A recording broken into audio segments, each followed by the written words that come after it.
श्रीमद् भागवत गीता में भगवान कृष्ण के उपदेशों का वर्णन है जिसमें मनुष्य को जीवन, कर्म, ध्यान, शांति, सत्य, योग और सफलता के बारे में सभी महत्वपूर्ण विषयों को गहराई से जानने को मिलता है। जो ज्ञान किसी भी मनुष्य के जीवन में बहुत उपयोगी सिद्ध होता है। श्रीमद् भागवत गीता में भगवान श्री कृष्ण ने अपने शिष्य अर्जुन को कुरुक्षेत्र में न केवल ज्ञान की बातें बताई, उसके साथ ही जीवन जीने की कलाओं के बारे में भी बताया है। भगवान श्री कृष्ण ने महाभारत युद्ध के दौरान गीता के ये उपदेश अपने प्रिय शिष्य अर्जुन को दिए थे, गीता में दिए। उपदेश आज भी उतने ही प्रासंगिक हैं और मनुष्य को जीवन जीने की सही राह दिखाते हैं। श्री कृष्ण के उपदेश हमें धर्म के मार्ग पर चलते हुए अच्छे कर्म करने की शिक्षा देते हैं।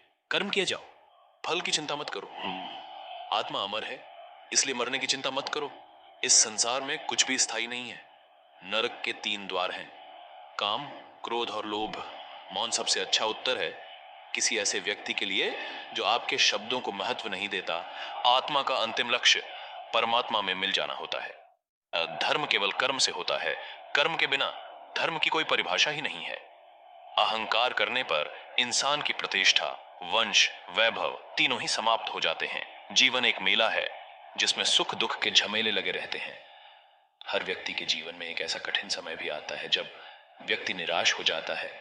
ऐसे समय पर यदि धैर्य से काम लिया जाए और खुद को प्रेरित करके रखा जाए तो सफलता भी आपकी दहलीज पर दस्तक देती है। भगवान श्री कृष्ण ने श्रीमद् भागवत गीता जी के निर्मल ज्ञान प्रकाश से पार्थ की परेशानियों का तमस मिटाया था।